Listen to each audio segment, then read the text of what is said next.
Welcome everyone, आप सभी का स्वागत है हमारे यूट्यूब चैनल हिंदी शिक्षा संगम में। आज हिंदी नाटक में आषाढ़ का एक दिन, जो कि मोहन राकेश द्वारा रचित है, आज इसके बारे में जानेंगे। यह यूजीसी नेट एग्जाम के सिलेबस में है, तो बहुत महत्वपूर्ण है, तो इसे अच्छे से बारीकी से जानेंगे। तो चलिए मित्रों, वीडियो की शुरुआत करते हैं। इसका प्रकाशन वर्ष 1958 ईस्वी में हुआ था। यह नाटक 3 अंकों में विभक्त है। यह नाटक कवि कालिदास के सत्ता एवं सृजनात्मकता के मध्य अंतर संघर्ष का चित्रण करता है। यह केवल कालिदास का द्वंद नहीं, बल्कि आधुनिक मानव का भी अंतर्द्वंद है। बच्चन सिंह इस नाटक को लेकर लिखते हैं कि यह राज्याश्रयी और व्यक्ति स्वातंत्र्य के बीच भटकती हुई सृजनात्मकता का नाट्यबिंब है। भूमिका से हिंदी रंगमंच को हिंदी भाषीय प्रदेश की सांस्कृतिक पूर्तियों और आकांक्षाओं का प्रतिनिधित्व करना होगा। रंगों और राशियों के हमारे विवेक को व्यक्त करना होगा। हमारे दैनंदिन जीवन के राग रंग को प्रस्तुत करने के लिए, हमारे संवेदों और स्पंदनों को अभिव्यक्त करने के लिए जिस रंगमंच की आवश्यकता है, वह पाश्चात्य रंगमंच से कहीं भिन्न होगा।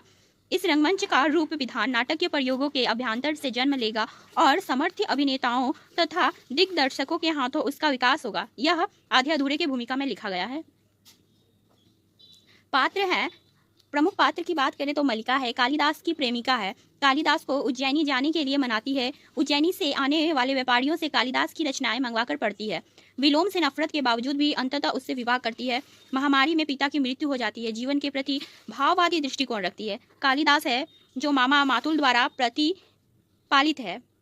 मतलब इन कालिदास का पालन पोषण कौन, मामा मातुल जो है वो करते हैं। ऋतु संहार, कुमार संभव, मेघदूत और रघुवंश के रचयिता है। अपना गांव छोड़कर घुटन महसूस करता है। अपनी सृजनशीलता को खो देता है। सम्राट के निधनोपरांत कश्मीर में विद्रोह बढ़ने पर वहां से शासन छोड़कर देता है।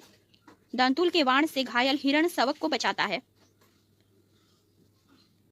अंबिका है मल्लिका की माँ। मल्लिका और कालिदास के प्रेम से नाखुश है। घोर यथार्थवादी दृष्टिकोण है। जीवन पीड़ा का इतिहास है। यथार्थवादी मतलब होता है जो वास्तविक है, वही उसी के बारे में जानना। मल्लिका का विवाह कराने को इच्छुक है। विलोम है ग्राम पुरुष है। कालिदास के समक्ष प्रतिनायक के रूप में कालिदास के उज्जैनी जाने से पूर्व मल्लिका तथा कालिदास के विवाह का प्रस्ताव करता है। गौण पात्र में है दांतुल, राजपुरुष है। मातुल है कालिदास का मामा, पालने वाला कवि, चाटुकार। वाचल अर्थात जो बहुत अधिक बोलता है। कालिदास के साथ कश्मीर जाता है। निरपेक्ष है ग्राम पुरुष। निक्षेप है जो ग्राम पुरुष है। मल्लिका के से कालिदास का हठ उज्जैनी ना जाने का, तुड़वाने का अनुरोध करता है। रंगिनी है नागरी, मृदंग और वीणा वादक तथा सुंदर प्रणय गीत लिखती है। संगनी है नागरी, नृत्यांगना तथा नाटक लिखने में रुचि रखती है। अनुस्वार है अधिकारी। अनुनासिक है अधिकारी। प्रियंग मंजूरी है राजकन्या है। कालिदास मातृगुप्त की पत्नी है। यह कश्मीर में कालिदास जब जाते हैं तब उनसे विवाह कर लेते हैं राजकन्या, जो प्रियंग मंजूरी है। मल्लिका से स्पर्धा महसूस करती है। उसे अपनी संगनी के रूप में कश्मीर चलने का प्रस्ताव देती है। विशेष है संगीत नाटक अकादमी पुरुष 1959 ईस्वी में, फिल्म 1971, निर्देशक मणिकोल पतंजलि का उल्लेख। कथा सार है, अंकों में विभाजित है। अंक 1, अंक 2 और अंक 3। नाटक का आरंभ आषाढ़ के पहले दिन से होता है।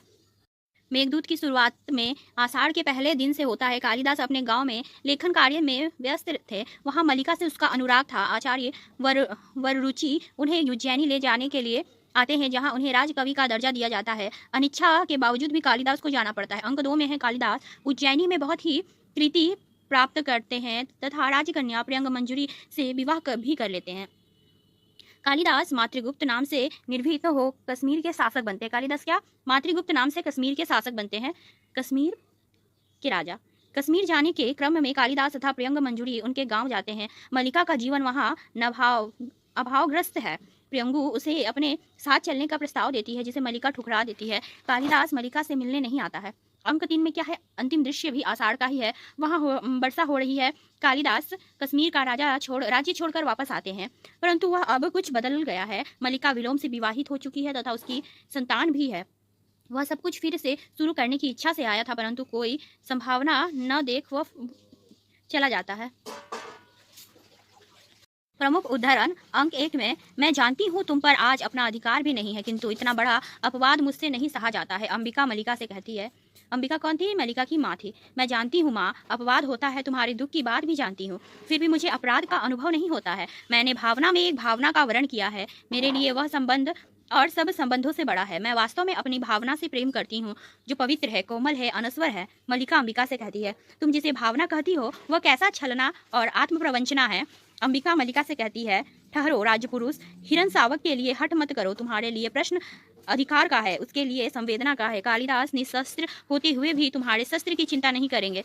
मल्लिका दंतुल से कहती है, किसी संबंध से बचने के लिए अभाव जितना बड़ा कारण होता है, अभाव की पूर्ति उससे बड़ा कारण बन जाती है। अंबिका मल्लिका से कहती है, कविता का कुछ मूल्य है आर्य मातुल, तभी तो सम्मान का भी मूल्य है। मल्लिका मातुल से कहती है, सम्मान प्राप्त करने पर सम्मान के प्रति प्रकट की गई उदासीनता व्यक्ति के महत्व को बढ़ा देती है। तुम्हें प्रसन्न होना चाहिए कि तुम्हारा भागिने लोकनीति में भी निशांत है। अंबिका मातुल से, योग्यता 1/4 व्यक्तित्व का निर्माण करती है, शेष पूर्ति प्रतिष्ठा द्वारा होती है। निरपेक्ष अंबिका से, कालिदास यहाँ से नहीं जाते। राजकवि का आसन रिक्त जीवन भर वही रहेगा। एक अवसर किसी की प्रतीक्षा नहीं करता है, वे तो राज्य की कोई हानि नहीं होगी, नहीं रहेगा। परंतु कालिदास जो आज है स्थानीय कवि। निरपेक्ष मल्लिका से, निक्षेप मल्लिका से कहते हैं, तुमने इतने वर्ष सारी पीड़ा क्या इसी दिन के लिए सही है? दूर से देखने वाला भी जान सकता है इस वर्षों में तुम्हारे साथ क्या क्या बीता है। समय ने तुम्हारा मन, शरीर और आत्मा की इकाई को तोड़कर रख दिया है। तुमने तिल तिल करके अपने को गलाया है कि मल्लिका को किसी अभाव का अनुभव ना हो। और आज जबकि उसके लिए जीवन भर के अभाव का प्रश्न सामने है, तुम कुछ सोचना नहीं चाहती हो। विलोम अंबिका से, देख रहा हूँ इस समय तुम बहुत दुखी हो। तुम दुखी कब नहीं रही अंबिका? तुम्हारा तो जीवन ही पीड़ा का इतिहास है। विलोम अंबिका से, विलोम क्या है? एक असफल कालिदास और कालिदास एक सफल विलोम है।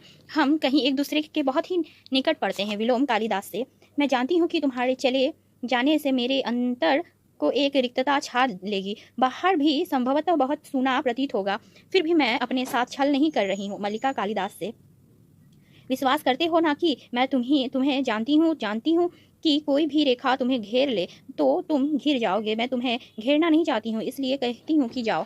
मल्लिका कालिदास से, मैं अनुभव करता हूँ कि ग्राम प्रांतर में वास्तविक भूमि है। मैं कई सूत्रों से इस भूमि से जुड़ा हूँ। उन सूत्रों से तुम हो। यह आकाश, यह मेघ है, यहाँ की हरियाली है, हिरन के बच्चे हैं, पशु पालन है। यहाँ से जाकर मैं अपनी भूमि से उखड़ जाऊंगा। मल्लिका कालिदास से, मैं रो नहीं रही हूँ माँ, मेरी आंखों में जो बरस रहा है यह दुख नहीं है, यह सुख है माँ, सुख। मल्लिका अंबिका से, अंक 2 में, व्यक्ति उन्नति करता है तो उसके नाम के साथ कई तरह के अपवाद जुड़ने लगते हैं। मल्लिका निरपेक्ष से, इस सौंदर्य के सामने जीवन की सब सुविधाएं है। इसे आंखों में व्याप्त करने के लिए जीवन भर का समय भी पर्याप्त नहीं है। प्रियंगु, राजनीतिक साहित्य नहीं है, उसमें एक एक क्षण का महत्व है। कभी एक क्षण के लिए भी चुक जाए तो बहुत बड़ा अनिष्ट हो सकता है। राजनीतिक जीवन की धुरी में बने रहने के लिए व्यक्ति को बहुत जागरूक रहना पड़ता है। साहित्य उनके जीवन का पहला चरण था, अब वे दूसरे चरण में पहुंच चुके हैं। प्रियंगु मल्लिका से, मैं किसी आने वाले से बात भी नहीं कर सकती। दिन, मास, वर्ष मुझे घुटते हुए बीत गए हैं। मेरे लिए यह घर नहीं, एक काल गुफा है जिसमें मैं हर समय बंद रहती हूँ। और तुम चाहती हो कि मैं किसी से बात भी ना करूँ? अंबिका मल्लिका से, आज वह तुम्हें तुम्हारी भावना का मूल्य देना चाहता है तो क्यों नहीं स्वीकार कर लेती? घर की भित्तियों का परिष्कार हो जाएगा और तुम उसके यहाँ परिचायिका बनकर रह सकोगी। इससे बड़ा और क्या सौभाग्य तुम्हें चाहिए? अंबिका मल्लिका से, राजकीय पगधूली घर में पड़ती है तो लोग गौरव का अनुभव करते हैं। ऐसा अवसर हर किसी के जीवन में कहाँ होती है? विलोम अंबिका से, वह एक बार आएगा अवश्य, उसे आना चाहिए, परंतु मैं समझता हूँ कि वह व्यक्ति किसी संबंध को ऐसे नहीं तोड़ता है। विलोम अंबिका से, अतिथि आज यहाँ के पत्थर तक बटोर कर ले जाना चाहते हैं। यहाँ के पत्थर आज बहुत ही मूल्यवान समझे जाने लगे हैं। विलोम अंबिका से, यहाँ के पत्थर पहले भी मूल्यवान थे आर्य विलोम, यह और बात है कि पहले किसी ने इसका मूल्य समझा नहीं। मल्लिका विलोम से, मैं जानती थी, आज नहीं तब से ही जानती थी। वह आता तो मुझे आश्चर्य होता, वह मुझे आश्चर्य नहीं है, कोई आश्चर्य नहीं, प्रसन्नता है कि मैं उसके संबंध में ठीक सोचती थी। जीवन एक भावना है, कोमल भावना, बहुत बहुत कोमल भावना। अंबिका स्वगत कहती है, मतलब खुद से। अंक 3 में है, क्या देखते हैं? यह जानता कि राज्य प्रसाद में रहकर पांव तोड़ बैठूंगा तो भी ग्राम छोड़कर वहां ना जाता। अब पीछे से मेरा घर भी उन लोगों ने ऐसा कर दिया है कि कहीं पैर टिकता ही नहीं।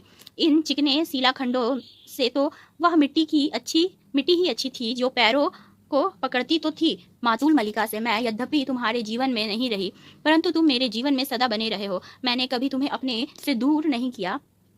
तुम रचना करते रहे और मैं समझती रही कि मैं सार्थक हूँ, मेरे जीवन की भी कुछ उपलब्धि है। मल्लिका स्वगत करती है, यह मेरे अभाव की संतान है। जो भाव तुम थे वह दूसरी नहीं हो सकती है, परंतु अभाव के कोष्ठ में किसी दूसरे की जाने कितनी कितनी आकृतियां हैं। जानते हो, मैंने अपना नाम खोकर एक विशेषण उपार्जित किया है और अब मैं उसकी दृष्टि में नाम नहीं केवल विशेषण हूँ। मल्लिका स्वगत, परंतु तुमने वरांगना का यह रूप भी देखा है। आज तुम मुझे पहचान सकते हो। मैं आज भी उसी तरह पर्वत शिखर पर जाकर मेघमालाओं को देखती हूँ, उसी तरह ऋतु संहार और मेघदूत की पंक्तियां पढ़ती हूँ।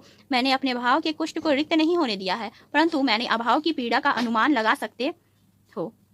मल्लिका स्वगत कहती है, तुमने लिखा था कि एक दोष गुणों के समूह में उसी तरह छिप जाता है जैसे चांद की किरणों में कलंक, परंतु दरिद्र जीवन नहीं छिपता है, 100 गुणों में भी नहीं छिपता है, नहीं छिपता ही नहीं है, 100 गुणों को छा लेता है, एक एक करके नष्ट कर देता है।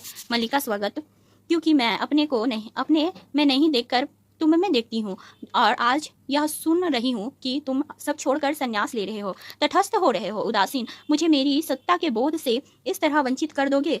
मल्लिका स्वगत, नहीं, स्वप्न नहीं है, यथार्थ है कि मैं यहाँ दिन की यात्रा करके थका टूटा हारा हुआ यहाँ आया हूँ कि एक बार यहाँ के यथार्थ को देख लूं। कालिदास मल्लिका से, देख रहा हूँ कि तुम भी वह नहीं हो, सब कुछ बदल गया है। यह संभव है कि परंतु परिवर्तन केवल मेरे दृष्टि में हुआ है। कालिदास मल्लिका से, तुम भी अपरिचित लग रही हो, इसलिए कहता हूँ कि संभव है, दृश्य उतना नहीं बदला है जितनी मेरी दृष्टि बदल गई है। मल्लिका कालिदास से, हाँ, क्योंकि सत्ता और प्रभुता का मोह छूट गया है। आज मैं उस सब से मुक्त हूँ जो वर्षों से मुझे कसता रहा है। कश्मीर में लोग समझते थे कि मैंने संन्यास ले लिया, परंतु मैंने संन्यास नहीं लिया। मैं केवल मातृगुप्त के क्लेवर से मुक्त हुआ हूँ, जिससे पुनः कालिदास के क्लेवर में जी सकूं। एक आकर्षण सदा मुझे उस सूत्र की ओर खींचता था जिसे तोड़कर मैं यहाँ से गया था। मुझे यहाँ की एक एक वस्तु के रूप में और आकार का स्मरण है।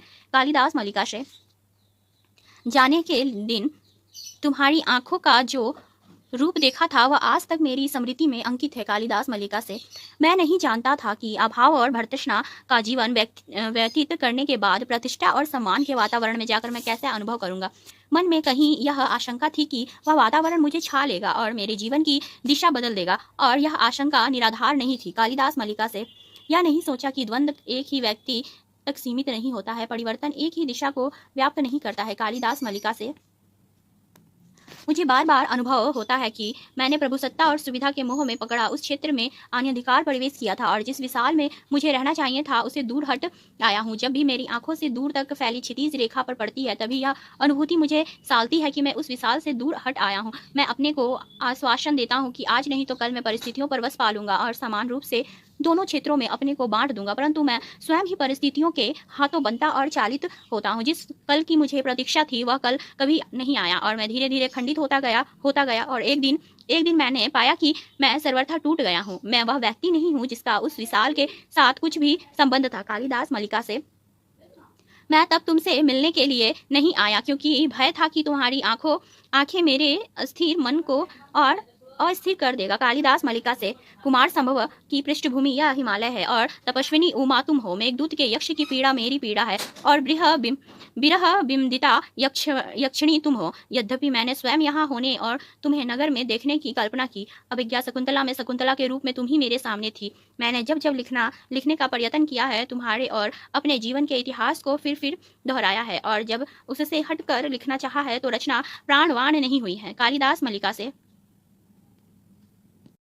लगता है तुमने अपनी आंखों से इन कोरे पृष्ठों पर बहुत कुछ लिखा है, और आंखों से ही नहीं, स्थान स्थान पर यह पृष्ठ श्वेत कणों से भी मेल हुई है। स्थान स्थान पर फूलों की सूखी पत्तियों ने अपने रंग इन पर छोड़ दिए हैं। कई स्थानों पर तुम्हारा नखों ने इन्हें छीला है, तुम्हारे दांतों ने इन्हें काटा है, और इसके अतिरिक्त यह ग्रीष्म की धूप के हल्के गहरे रंग में हेमंत और पत्र धूलि और इस घर की सीलन या पृष्ठ अब कोरे कहाँ है मल्लिका? इन पर एक महाकाव्य की रचना हो चुकी है, अनंत सर्गों के एक महाकाव्य की। कालिदास मल्लिका से कहते हैं, परंतु समय निर्दयी नहीं है, उसने औरों को भी सत्ता दी है, अधिकार दिया है। वह धूप और निर्वेद्य लिए घर की दहली पर रुका नहीं रहा है, अपने औरों को अवसर दिया है, निर्माण किया है। तुमने उनके निर्माण में वितृष्णा होती है क्योंकि तुम यहाँ अपने को देखना चाहते हो, नहीं देख पा रहे हो। विलोम कालिदास से, मैंने कहा था मैं अर्थ से आरंभ करना चाहता हूँ। यह संभव इच्छा का समय के साथ द्वंद्व था, परंतु देख रहा हूँ कि समय अधिक शक्तिशाली है, क्योंकि क्योंकि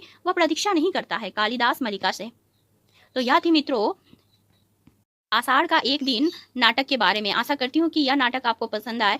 नाटक की व्याख्या बहुत ही संक्षिप्त में है और इम्पॉर्टेंट है, तो आप इन वीडियो को देख लीजिएगा। इसमें से कुछ क्वेश्चंस नेट के एग्जाम में जरूर आएंगे। तो मिलते हैं अगले वीडियो में एक नए टॉपिक के साथ। तब तक के लिए धन्यवाद।